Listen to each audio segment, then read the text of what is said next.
Hey, everybody, it's Rick Bassman here for Talking Tough on a new edition of our podcast, and I will get into that in just a moment. I'm really excited about it. So it's getting dark here on Maui. We have our first big COVID outbreak from the time this all began. So the island is in a mood, if that makes any sense. I, for one, am happy and comfortable here with my dogs. You just saw Eos walk behind us in the background. They'll probably start barking at least once during the podcast. They always do. So apologies to our listeners and to our guests. I love them. I haven't taught them to be quiet, so that's on me.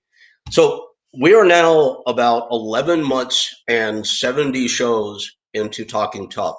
And one thing I'm certain I've never shared with our listeners and our viewers is that when I was younger, I had cancer.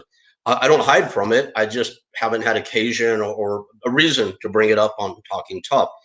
So when I was 16 years old, I was diagnosed with stage 4 testicular cancer that had spread to both my lungs very aggressively.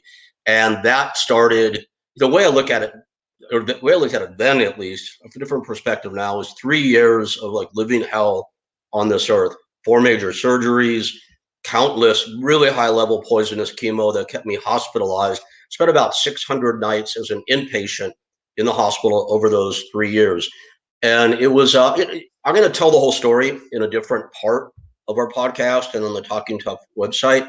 But I bring it up today for specific reasons. One thing I've also never mentioned, you all know I'm very involved in pit bull rescue. I love to talk about that.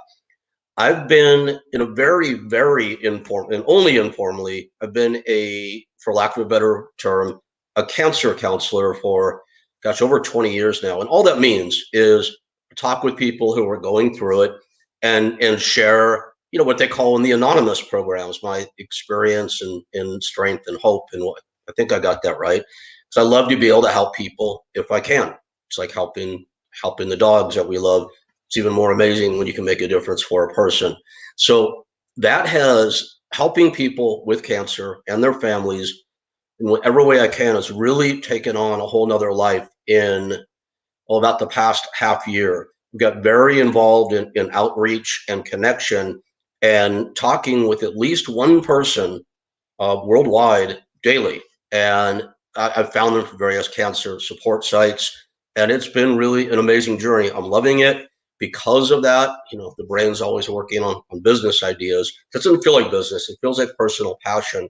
But there is a component to this now that you could call business. It's our new brand here on Talking Tough called We Win. And you can read all about it on the Talking Tough site. I hope that you will. And one very natural adjunct to this is what is going to be a weekly podcast called We Win, a special edition of Talking Tough. With that, today is our first edition ever of We Win. And it really, in my mind, could not be starting in a better, brighter, more positive way. I lucked out, and this is absolutely my good fortune, coming across this amazing young woman just recently who herself is a survivor, who really went through it, came out the other side just so bright and so strong, and is making a difference in so many people's lives now that I could not be happier to have her on as our first guest for We Win, to be the best way to kick this off. So without listening to me go on any further, I am really happy to welcome today Bailey O Brien.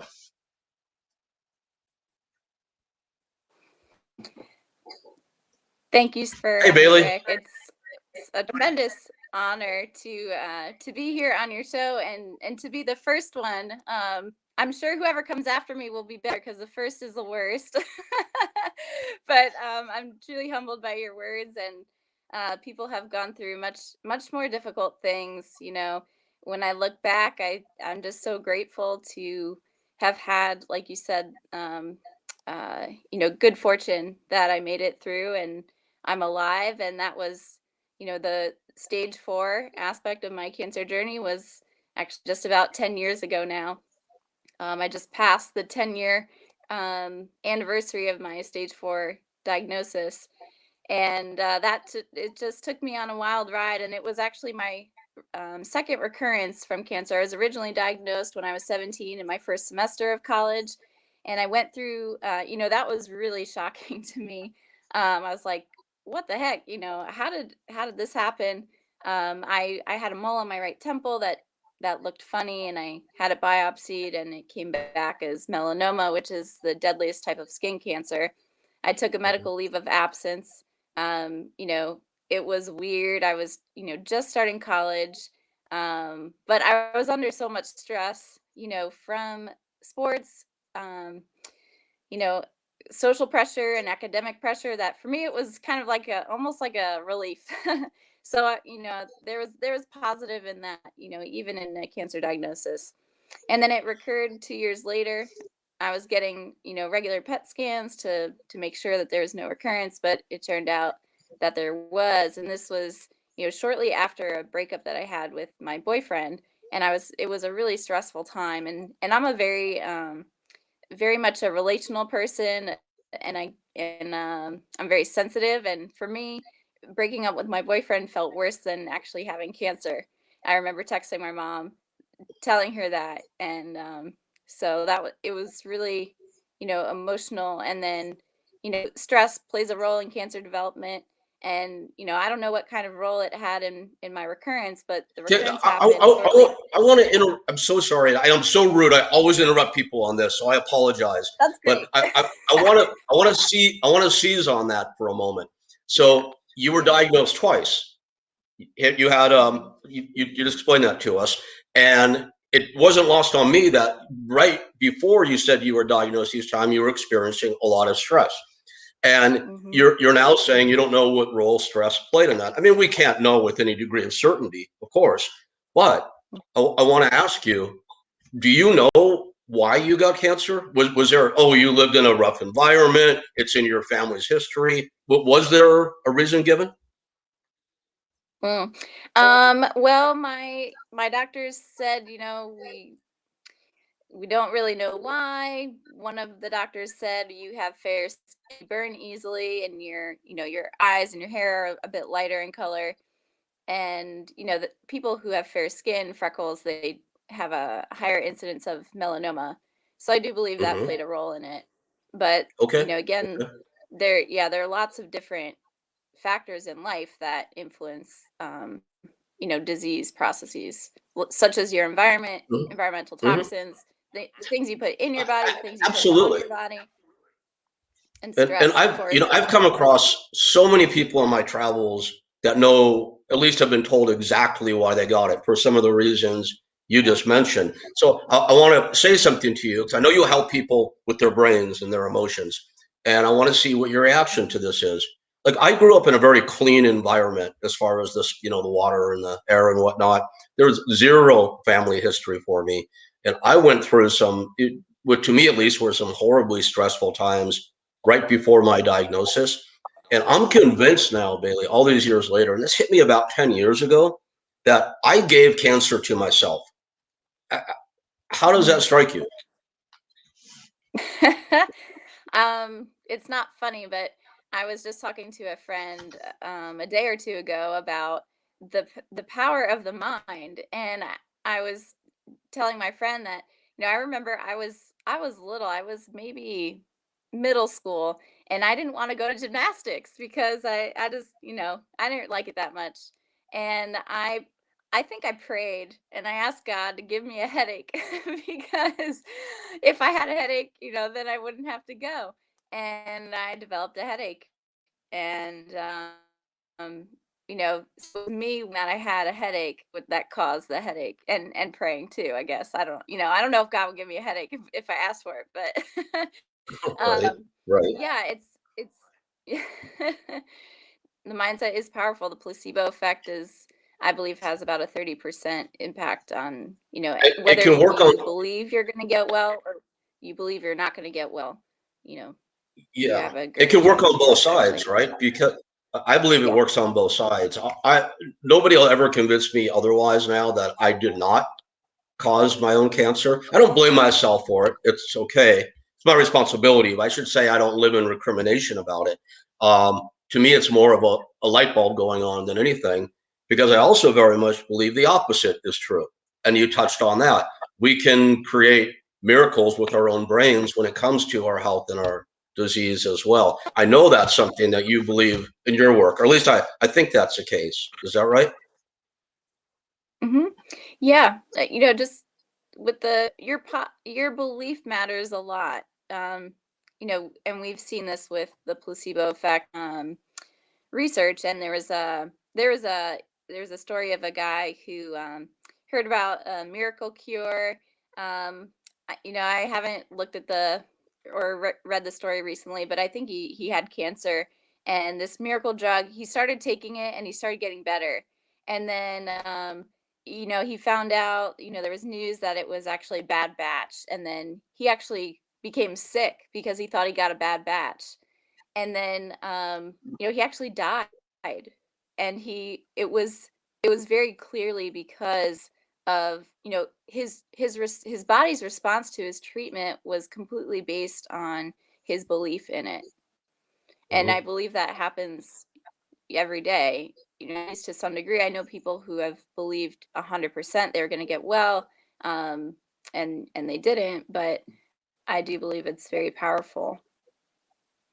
I want to get a lot deeper into mindset in a moment, but let's start at the beginning for a moment.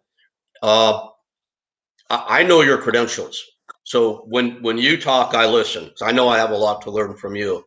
Can you explain to our listeners and to our viewers what it is you do now professionally in this space?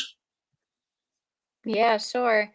So I graduated with a bachelor's in nutritional sciences, and I was on track to become a dietitian. But after after cancer and taking a really quite radical and unconventional approach to my treatment, I knew that that wasn't really the space for me, because I wouldn't be able to share my story and tell people that you can beat cancer using nutrition.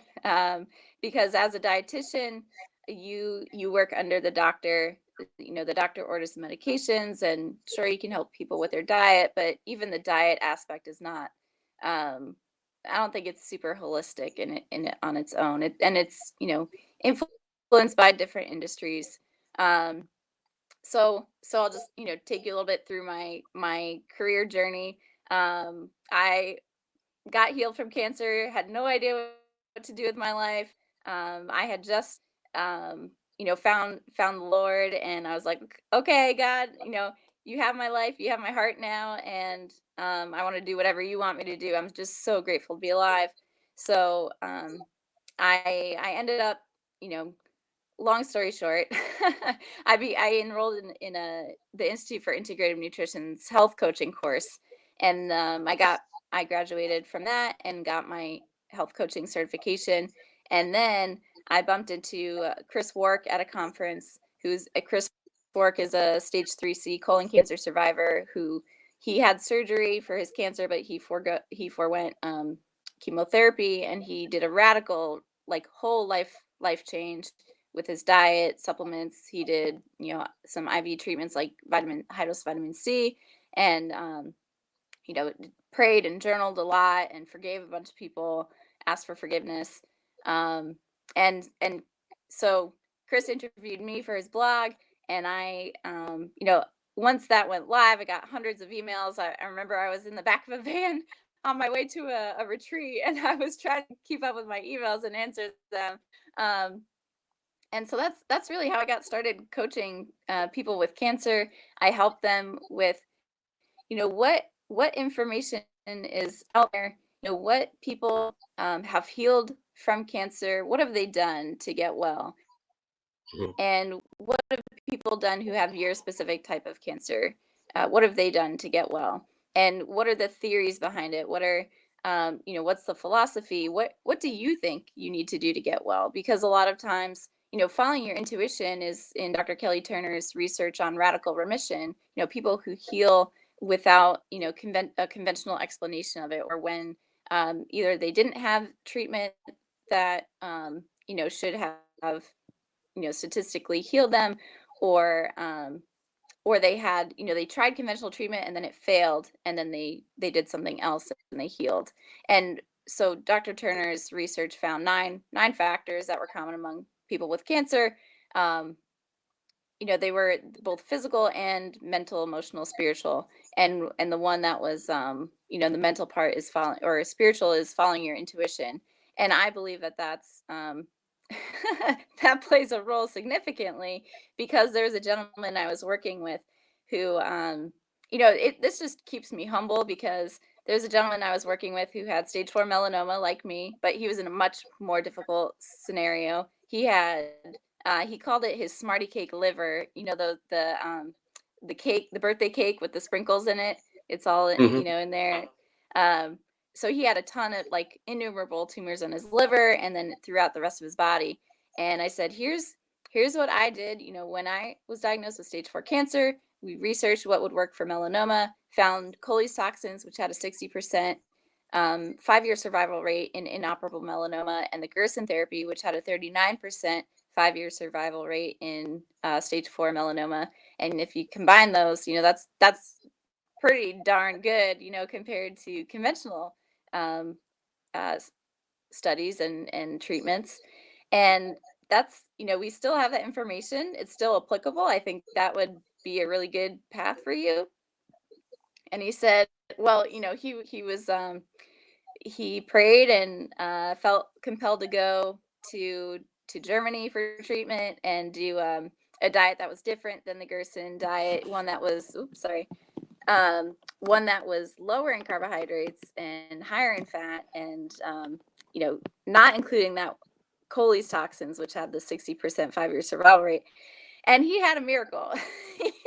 He's been cancer free for a couple of years now, and I'm like, thank goodness, thank the Lord that he didn't listen to me. So yeah, well, people may not come to me now, but that's okay. I know I was going to I say just that's a great endorsement. Okay, everybody, don't listen to Bailey. I know that you've had a lot of success. well, I've glory seen to your God. testimonial. No, I know you have a lot of testimonials about the many people you have helped. Uh, uh, so let me put it to you this way: this guy sounded pretty knowledgeable and pretty present. Uh, I know there's a Mhm. lot. There's so much data available now. Like Bailey, when I had cancer, you know what my diet was? It's like I really couldn't eat. I was throwing up so much from the chemo, but so my food Mm, was all through the IV for the most part. But when I ate, it was like mm, McDonald's and Jelly Bellies. I mean, nobody even knew about nutrition back then. It's shocking to even think in those terms now. And I got blasted with like this very poisonous protocol. They probably wouldn't. I don't think they do prescribe it anymore. 2 of the 4 drugs are off the market because they're so toxic. The reason I bring this up is I had no idea what to do. My parents were lost. Everybody was lost. So there was no data and nobody to help us gather it and plot a course. Is it mm. fair to say that you were like, and I want to find the right, I'm not going to worry about the words if I describe it right. Are you like a great one stop shop for assimilating the data and really mapping out a course for somebody that may have no idea what to do? Mm, that's a good question, and I think it depends on the person, because sometimes, I mean, I believe a person needs a team of people helping them. I think having a conventional oncologist is good, because they can order, your blood work and your scans, whether you choose to go all conventional or not, or integrative or alternative. Having a holistic doctor, whether it's integrative or alternative doctor, they can, I the more well there's pros and cons to having more people on your team, because the more people you have, the more perspectives you have, Mhm. but you have more information to make your decision. For me, I do typically recommend that people do go, at least to have another doctor to I help was guide gonna them in I was there. gonna ask Yeah. you about that because Bailey, I talk with people all the time that are just, for lack of a better way of saying it, they're freaking out. They don't know what to do. And they're worried about advice they've got from their doctors because the treatment sounds worse than the disease. And you know what I'm talking Mhm. about, of course. Have you found yourself in a position before where you disagree with the medical advice a doctor is giving to your client? And if so, what do you do? Yeah. Well, you know, it's very common that that happens because medical oncologists in in the states and in general, they recommend high dose chemotherapy, and they don't tend to talk about nutrition and sleep and exercise and supplements, and they may even discourage people from taking supplements. And um so I disagree with all of that. I think um people can get well with high dose chemotherapy, but I think a much better option is a lower dose chemotherapy in combination with complementary and alternative treatments. And there are some places in the United States where you can get that, and it may be out of pocket and much more expensive, but it's less toxic. And they'll typically use a technique called insulin potentiation therapy, in which a person will actually fast before chemotherapy. And fasting actually helps to make chemotherapy more effective. And you can make it even better by taking, you get your blood sugar to a certain level, and then you take insulin right before the chemotherapy. And that makes the cells really hungry. And so it pulls in the chemotherapy much more effectively than if you were, let's say you just ate.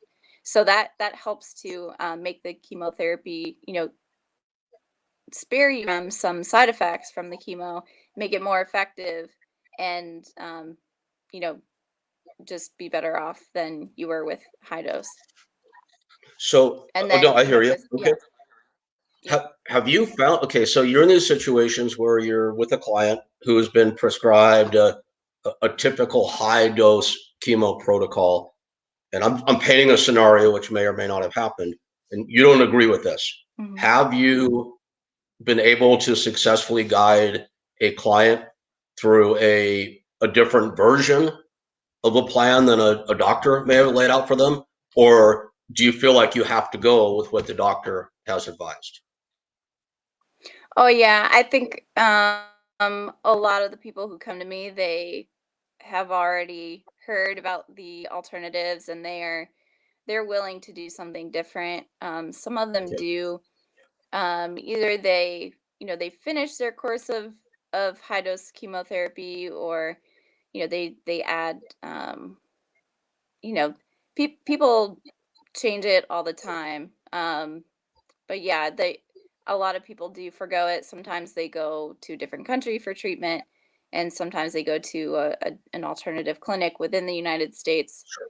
And so it happens pretty frequently. And so do you have all these relationships, or the knowledge at least of who these different types of providers are around the world that you can connect your clients to? Yeah, I have I continually add doctors to my website. I have a tab, it's under the resources tab for clinics, doctors, and hospitals around the world. And a lot of them, I haven't talked personally to each of the doctors or the clinics that I list, but I have included them on my website, at least as a resource.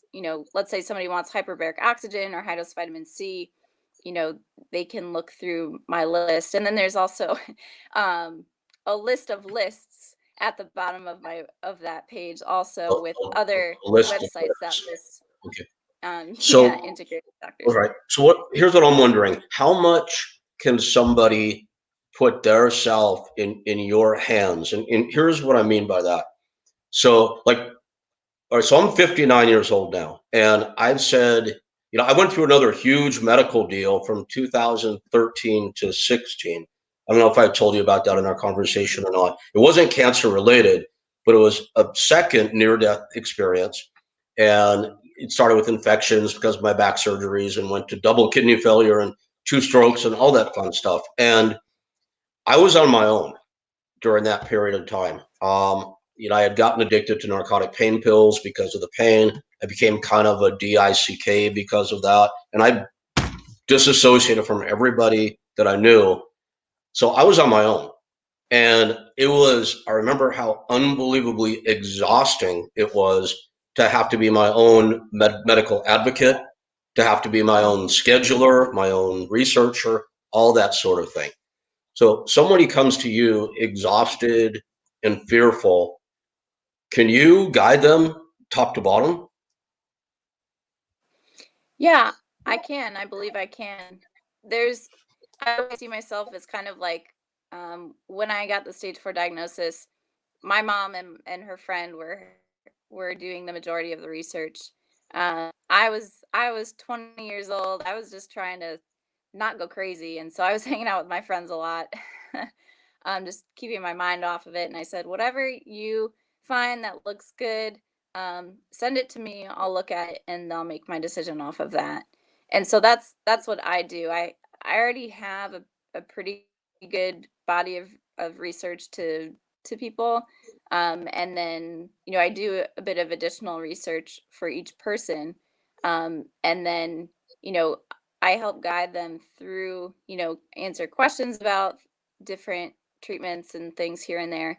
Um, and then, I we can help, we can work together so that they can make their decisions confidently.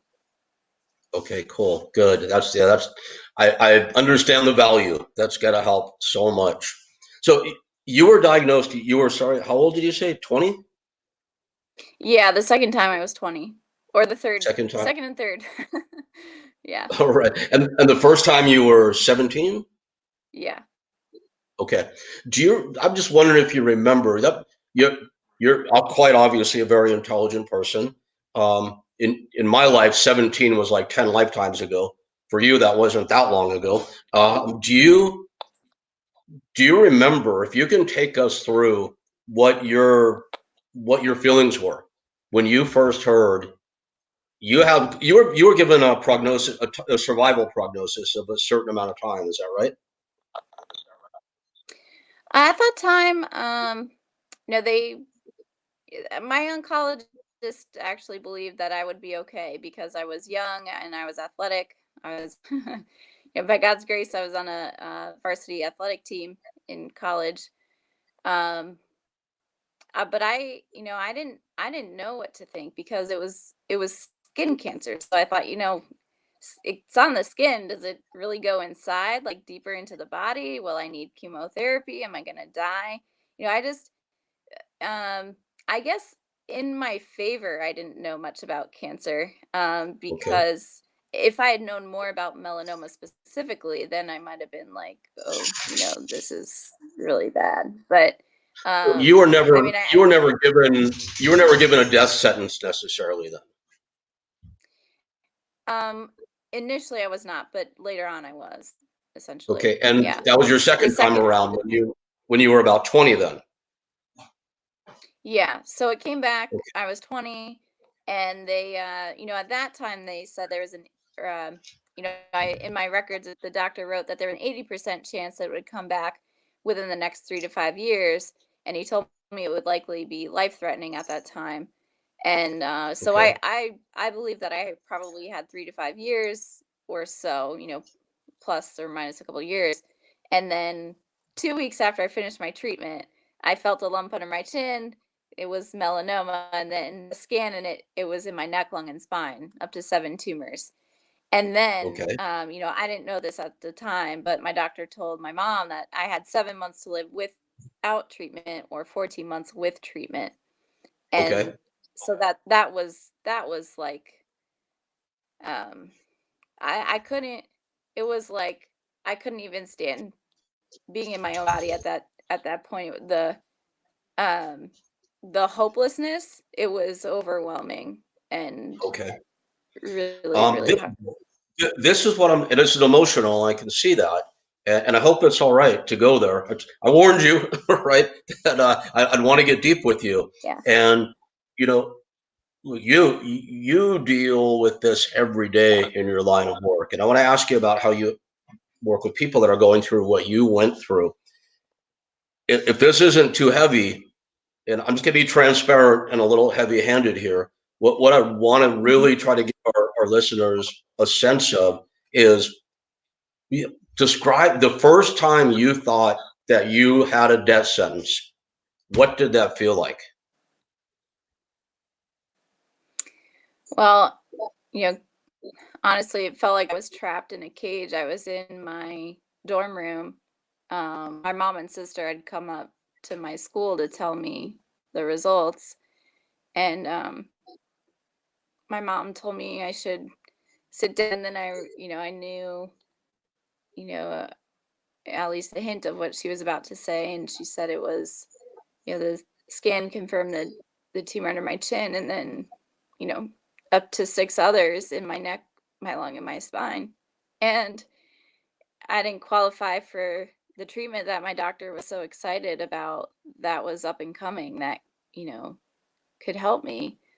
And so I just, like, I couldn't stay still wherever I was. It was like, I got up, I was pacing around my room, and it was like I couldn't like, I was just moaning in despair and sobbing, like, and I didn't even want anyone to touch me at the time. It was just like I was inconsolable. It was the most horrific feeling in my life. I imagined the doctors out there, the smartest doctors. I had doctors at some of the top cancer hospitals in the world. And I said, if there was anything out there, I would already have heard about it, and I haven't heard about it. So there's nothing. You know, I'm gonna die. And but but very shortly after that, my mom reassured me that there were alternative options out there that we hadn't tried yet. And Okay. her friend believed 100% that I would get well, and we just had to figure out what was going to work for me. And So I how don't long share then, that. how Yeah. long, I'm sorry, I'm doing it to you again, I know. How long did that feeling of despair last before you started thinking that there might be some hope or a way out? Was it one night? Yeah. Was it a matter of months? Well, well, it was a matter of minutes, because I by that time I was actually, my mom's friend had started talking to us about integrative and alternative therapies before we got to that point. After the recurrence, it was a few months prior to this moment, maybe 4 months prior. She was encouraging us to meet with other doctors, to think about my diet and supplements that I could change and integrate into my protocol, into my treatments. And so I was starting to go along those lines already. And the fact that I had followed, to a T, everything that my oncologist had told me to do, and I ended up with stage 4 cancer with 2 weeks later. Then I was done. I was frustrated. I was fed up with our medical industry. And so I Mhm. was, I guess, partly because of that, I was open and more hopeful in a way. And of course it wasn't an easy drive back to New York, but or the next few months. But I began to have hope pretty quickly, That's fortunately. amazing. So 10 years later now, you celebrated your 10-year anniversary and you do what you do in this world for people. We've spoken just once before. Um, my impressions of you in our conversation, what I see online is like truly like this bright light. And so I think you need to be like that to be successful in what you do. You have somebody come to you now. Well, have you had someone come to you in the state of mind that you were in before you got out of the darkness? Mm. Yeah. I've been talking recently with a woman in a similar situation. She doesn't have a lot of support, and she's very overwhelmed with information. And I have a friend who's, I could call her a coworker. We both serve the cancer community, and we're both working with her. And my friend is doing a lot of work with her also, and she's going to be working with a mindset coach as well. um but when you were talking about the weightiness of this kind of thing, what I've learned is, um especially in the last year or two, um, with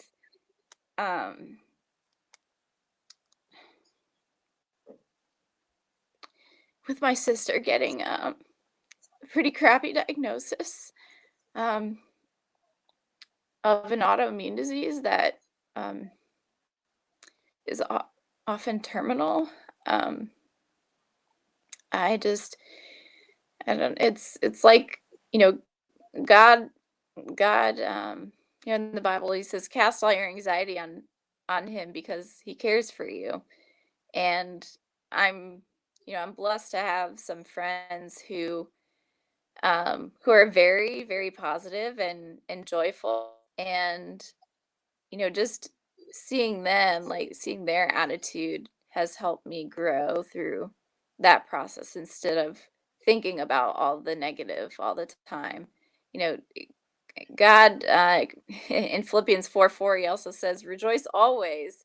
Again, I will say rejoice. Um, then he says, "Be anxious for nothing, but in everything by prayer and supplication with thanksgiving, present your requests to God, and the peace of God, which surpasses all comprehension, will guard your hearts and minds in Christ Jesus." So that's something that has helped me. My faith is without, gosh, without my faith, I don't even know if I don't think I would be alive today. Um, I have, you know, I have struggled more, I struggled, especially, leading up to the cancer diagnosis and remission and finding God with fear and anxiety and, um, just really struggling a lot mentally. So, through my faith and through having other people in my life who have that kind of faith, that helps me support other people, um, Mhm. and hopefully those people that I work with will find strength themselves through their So faith. I think I mentioned to you in our first conversation that I railed against God when I had cancer. I have a whole different view of it now, and treat it much. Well, I do treat it differently every day now, and certainly would if I ever diagnosed again. Um, I didn't understand it. I didn't have a. I don't really like the word religion, but I didn't have a religious Mhm. upbringing, and I was very against it. Um, if you have someone like me come to you and they don't have uh, a religious or spiritual discipline, is that something that you try to impart with them, or do you find ways to work around that, Mm. or is Yeah, it required? no, no. I appreciate it very much because when I was going through the cancer, honestly didn't know what I believed about God, and some people asked me. I remember, you know, three specific people who kind of influenced me in this way. Uh, one of them asked me if I knew I was going to heaven when I died, and he said, "We're hopeful that you're going to make it, but let's say you don't. Do you know if you're going to heaven?" And I said no, and then he talked about miracles and just the way the body's so incredibly made, that that's evidence of God. And I was like, that's nice. It could be, but it's not enough for me. And then I had Okay. another um, a relative who said she was praying for me, and she was like, "Trust God, like He's going to take care of you." And she gave me a little booklet, and I thought that was really nice, and I appreciated that. And then the third person, he said, I don't know why, but I believe you're going to get well." And he asked me if I believed in God, and I said, "I don't know. I never really put much thought into it." And he said, "Just pray, God, if you're there, please give me a miracle." And so I started praying that way. I said, "God, if you're there, please give me a miracle." Prayed it, probably a few times a day. And but I wasn't really like, so religious at the time. And so I can relate with people who are in that place, and I don't, I've worked with people who get agitated talking about it, and that's Mhm. fine. Sure. Sure. I don't, like, I'm not here to push anything on anyone, but just encourage them. Sure. I mean, so okay, great. Thank you for that. Uh, Hmm. I get asked a lot. What? This is gonna probably not make any sense. I'm gonna back up. If there's three things in this world I know a little bit about, it's cancer, pit bulls, and pro wrestling of all things. And people would ask me if I had $1 for every time someone asked what it takes to be a successful pro wrestler, I'd be a pretty wealthy guy right now. And and I know the answer. Well, a physique, more than anything else, the desire to do it, Yeah. a performer's mentality, whatever it may be. I get asked that question a lot about cancer also. Like, if in one or two word descriptions, what are the major components somebody needs to beat it? And I can tell you my answer real quickly, and I want to delve deeper into yours, certainly. And for me, like, probably in descending order, I tell them diet probably as fourth. And the ranking it is wrong, but this is just a way for me to keep it sorted in my mind. Well, diet and nutrition probably fourth. A good support system third. Mm. Proper treatment, whether it's traditional or non-traditional, second. And first, I tell people above all else, just one word: belief. And whatever it is to get you to a place where you believe you can beat this. We can get into 1,000 different things that could create belief, but to me, above and beyond all else is belief. And I'm wondering if you break it down that way, or if not, if you haven't, if I could put you on the spot for your answer. What are the Yeah. major components someone needs to successfully beat cancer? Yeah. That's a great question, and I agree 100% with your top factors. I Like you said, a person has to want to live, and sadly, I've met a couple people who had stage 4 cancer, and they were they were working really hard at it. But one woman, she was a mother, and a wife, and it was like she didn't believe that she was worthy of like the money to get her treatments, and I believe Wow. that was Wow. a factor in her death, Wow, unfortunately. that's a tough one. Sure. Yeah. So, I guess that's the one that I hadn't really thought about much, but it just came to mind. And believing that you're worthy of healing is important. Believing that you can get well is extremely important, and wanting to get well. As I started with to say, and surrendering. I think that's the main thing, because um, you know, what works for one won't work for another. And there was a woman I met. She did only conventional treatment, and she knew about all holistic methods, and she just prayed and she surrendered. She had like 3 days to live, 3 days to a week or to live, and she just prayed. She felt God told her to do the full dose chemo, and she did it. She didn't change her diet, and she has been in remission over 10 years. And I wouldn't use her as like a, textbook.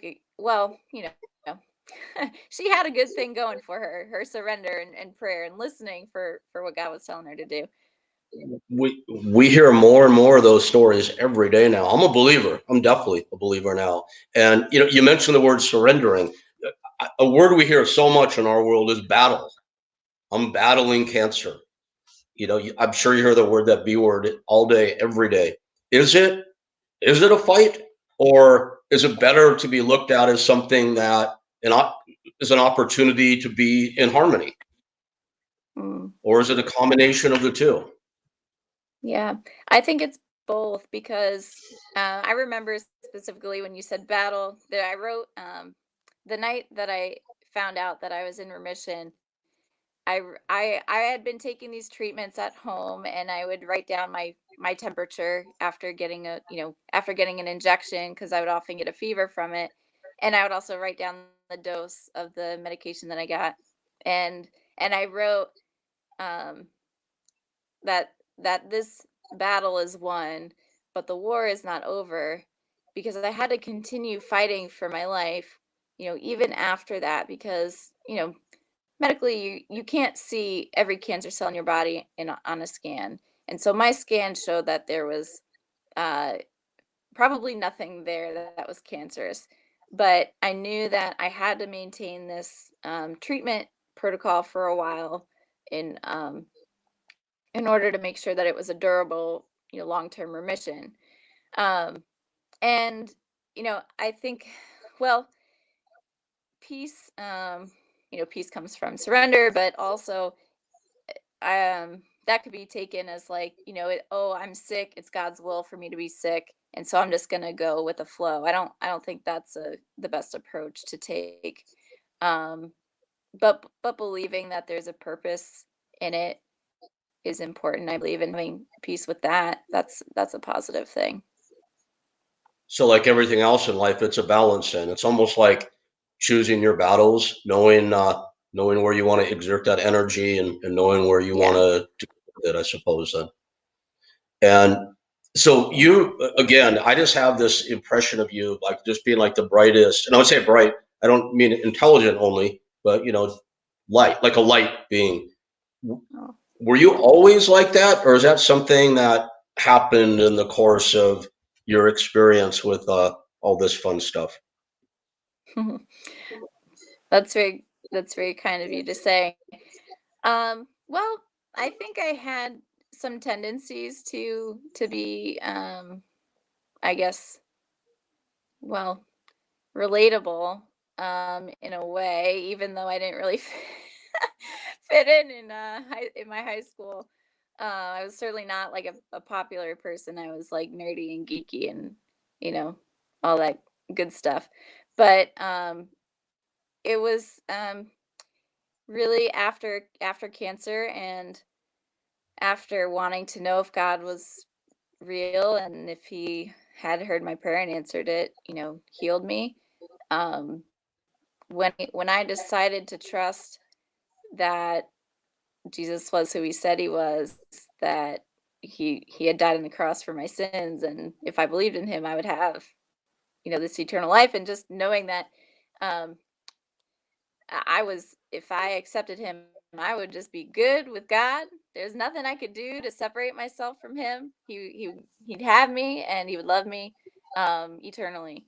And it was after that I really, it was like my heart was filled to overflowing, and I was no longer like kind of waiting for someone to fill me, but I was able to um, relate much better to others and be a blessing to them, I guess you could say. You, So it's and you, you it's oh, God sorry. shining. Okay. It's not me, because without him I wouldn't.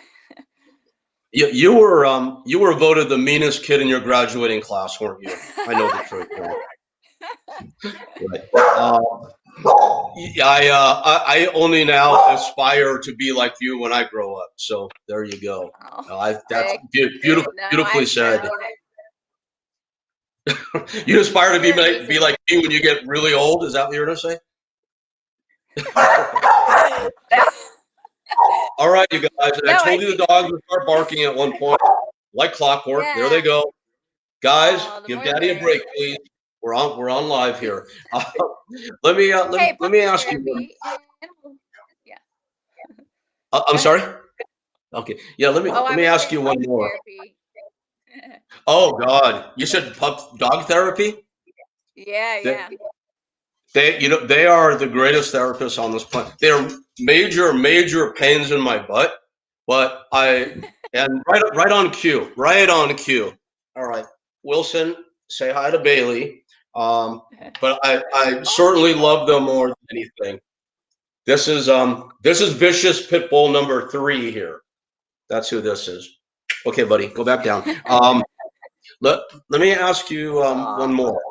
We're getting close to the hour. I know it's late for you. I don't want to prevail upon your good graces too terribly long. Um, when you work with people in the line of work that you do, how first of all, how close do you get with your clients, or do you try to maintain some sort of emotional Mm. separation? Yeah. Well, not everybody does this, but for me, it's hard not to get personal. And it depends on the person that I'm working with. They, I respect everyone's boundaries, and um, some people don't want to talk very much. But I, you know, keep in touch with them, and um, pray for them. And I'm working with a guy right now who I've been texting very frequently, every day, a few times a day, and he said that he felt like I was like family, and I said I feel the same way, and it's very endearing, and so it can be very you know especially when someone passes, it can be heartbreaking, but you know Yeah, depends you're on the uh, you're person. you're you're an empath. I get that. So it's a challenging line of work you've created for yourself. So I mean, bless you for doing it and for helping the people that you help. It's pretty. That's incredible. Um, Thank you. so God's so grace. if I were to call you out of the blue one day and you didn't know me from Adam, and I said, Bailey, now I'm really going to put you on the spot.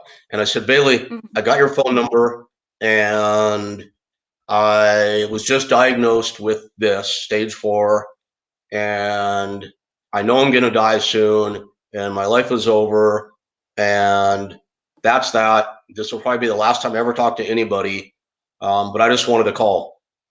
What would you say? Told you I was Oh putting my you on the spot. gosh. Wow, that's wild. That's Uh wild. huh. Well, I mean, I would be so grateful that they called. Gosh, where to begin? Well, I would acknowledge that they're not going to get well. I wouldn't try to convince them right off the bat that they're not gonna die, but yeah, I would ask them, why did you reach out to me? What can I help you with? How can I encourage you and help you? Um, and Well, then Bailey. I So would I'm I I'm would I'm the guy on the other end of the phone now. So talk about putting you on the spot. Wow. So It's I don't awesome. know, Bailey. I want to believe there's some hope, but I just know there's not.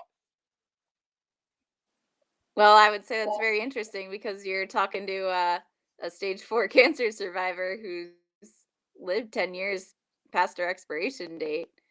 And if I can get better, then you certainly have the opportunity to get better also. I And there are think that's many other people who have been through the same thing and come out cancer free. It's not just it's me. There are lots of people out there. it's so great now. We have all these different places that where people have aggregated these stories, and those databases didn't exist terribly long ago. I see them more and more every day now. There's so many great projects out there. I'm sure I want to actually Yeah. offline another time maybe ask you about some of them so I can reach out to more in the field. So I know you know a lot more about that than I do, certainly.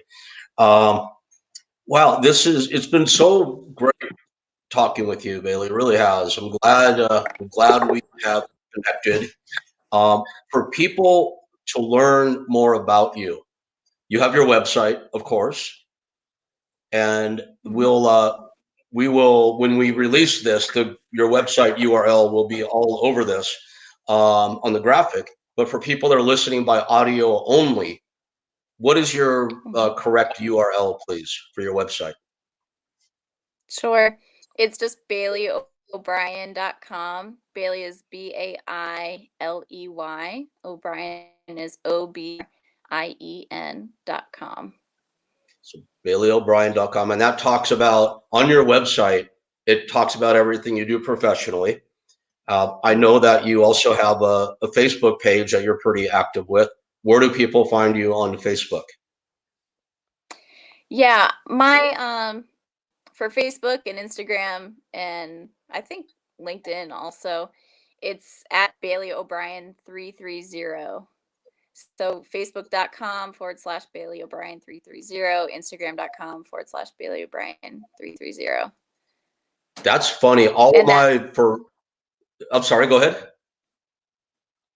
oh, Um, I was just gonna say that's my cancer remission. That's the March 30th is it's my birthday, but it's also the day after I found out I was cancer free. So I celebrate both for my birthday. okay. So you knew I was going to ask you what the 330 was, of course. On all my platforms for We Win, it's We Win 2177. And of course, We Win itself was taken.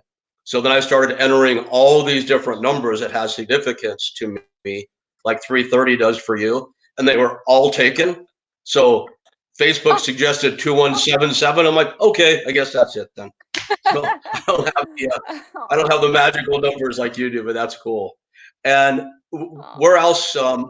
Any other resources or places people should be looking for you? Anyone could email me, contact@baileyobrien.com. I could throw out my phone number also. It's well, I don't know. You probably have international callers, but I won't if I see a different country calling, I probably would ask to, call on WhatsApp, but So nine well, one four. plus one Yeah, for +1. international. Yep, 914-262-8845. And yeah. I was gonna say, if you're a creep, I'll block you. But no, I That's don't think your audience would do that. no, you'll be okay. I was gonna Yep. say, So there you go, email, phone boys. Now number. we all have Bailey's phone number. All right. No, no. No, I I know no think one would do that. we'll be good there. Gosh, we are right at the top of an hour. It's been such a pleasure having you on. Thank you for being our inaugural guest here on We Win. Oh, You will always be the first guest. Nothing's ever going to change that, and oh. you're going down in fame or infamy, whatever it ends up being. But thank you for agreeing to do this. Oh, thank you so much, Rick. It's always a pleasure talking with you. I love you. You're just so kind and so loving. And just your work is amazing. I know you're going to continue to just change the world, and I'm thankful to have met you, Rick. Well, my pleasure, and I look forward to connecting with you again soon. Keep doing what you Absolutely. do, Bailey. Take care. Thank Bye bye. you. All right. Bye bye. And there we have it, everybody. The very first edition of We Win for Talking Tough. If you go to our website, www.talking-tough.com, it's right here on the bottom of the screen. And for those who are listening only, again, talking-tough.com, you will see the We Win section on our website. We have social platforms on all the major uh, platforms: Facebook, Instagram, LinkedIn, Twitter, for We Win. It's a brand new part of our journey. Very excited about it. Vastly appreciate you being here today, and we'll look forward to seeing you for the next one. Aloha.